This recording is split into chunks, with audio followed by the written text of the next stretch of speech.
வணக்கம். நம்ம எல்லாருமே நம்ம வீடு, நம்ம தொழில்னு ரொம்ப கஷ்டப்பட்டு உழைக்கிறோம். அப்படிப்பட்ட இடத்துல இருக்கிற முக்கியமான பொருட்களை பாதுகாக்க கொள்ளை காப்பீடு, அதாவது பர்க்லரி இன்சூரன்ஸ் பத்தி தெரிஞ்சுக்கிறது ரொம்பவே அவசியம். வாங்க இன்னைக்கு அதை பத்தி விளக்கமா பார்க்கலாம். ஒரு நிமிஷம் யோசிச்சு பாருங்களேன். உங்க வீட்லயோ இல்ல உங்க பிசினஸ் பண்ற இடத்துலயும் இருக்கிற பொருட்கள் எல்லாம் உண்மையிலேயே பாதுகாப்பா இருக்கா? நம்ம பூட்டு, சிசிடிவின்னு எவ்வளவுதான் பாதுகாப்பு வச்சிருந்தாலும் இன்சூரன்ஸ் அப்படிங்கிறது அதுக்கும் மேல ஒரு முக்கியமான பாதுகாப்பு வளையம். சரி, அப்போ வாங்க விஷயத்துக்குள்ள போலாம். முதல்ல கொள்ளை காப்பீடுனா அப்படி என்னதான் அது? அதோட அடிப்படை என்னன்னு ரொம்ப எளிமையா புரிஞ்சுக்கலாம். கொள்ளை காப்பீடுங்கிறது உங்க சொத்துக்களுக்கு ஏதாவது இழப்பு ஏற்பட்டா அதை ஈடு செய்யற ஒரு பாலிசி. ஆனா இதுல ரொம்ப ரொம்ப முக்கியமான ஒரு கண்டிஷன் இருக்கு.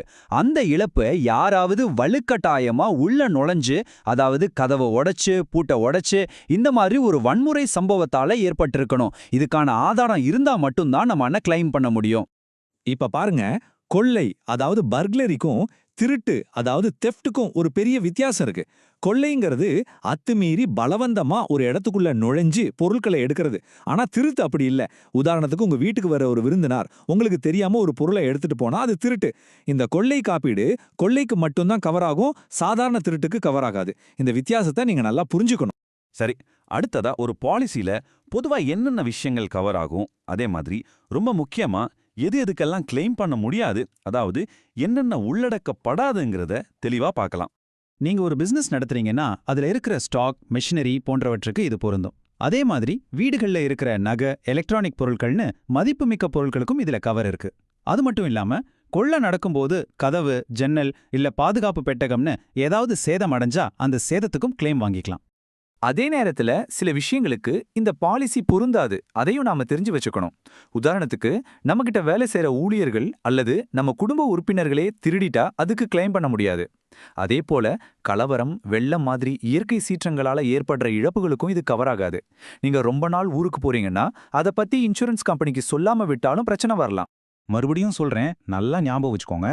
இந்த முழு பாலிசியோட ஆணி வேரே இந்த ஒரு விஷயம்தான். அத்துமீறி வலுக்கட்டாயமா உள்ள நுழைஞ்சதுக்கு தெளிவான ஆதாரம் இருக்கணும். அந்த ஆதாரம் இல்லைன்னா கிளைம் கிடைக்கிறது ரொம்பவே கஷ்டம். வாங்க இப்போ அடுத்த கட்டத்துக்கு போலாம். அதாவது இந்த இன்சூரன்ஸோட பிரீமியம் எப்படி கணக்கு பண்றாங்க?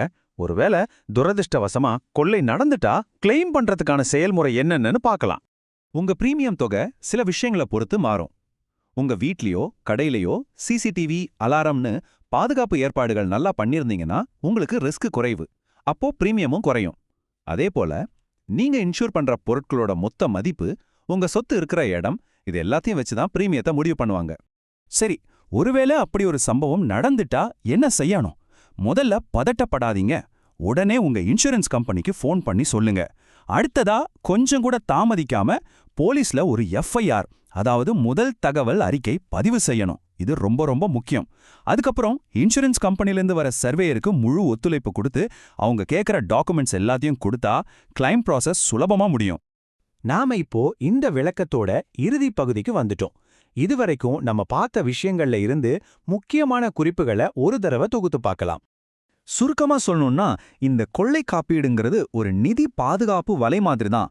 ஆனா அந்த வலை உங்களை பாதுகாக்கணும்னா அத்துமீறி நுழைஞ்சதுக்கான ஆதாரங்கிற அந்த ஒரு திறவுகோள் கண்டிப்பா தேவை. இதை எப்பவுமே மறக்காதீங்க. இப்போ உங்களுக்கு கொள்ளை காப்பீடு பத்தின எல்லா அடிப்படைகளும் நல்லாவே தெரிஞ்சிருக்கும். இவ்ளோ கஷ்டப்பட்டு நீங்க சம்பாதிச்ச உங்க சொத்துக்களை சரியான பாதுகாப்பே இல்லாம ஒரு ஆபத்துல விட்டு வைக்க நீங்க தயாரா? உங்க பாதுகாப்பை பத்தி யோசிக்கிறதுக்கு இதுதான் சரியான நேரம்.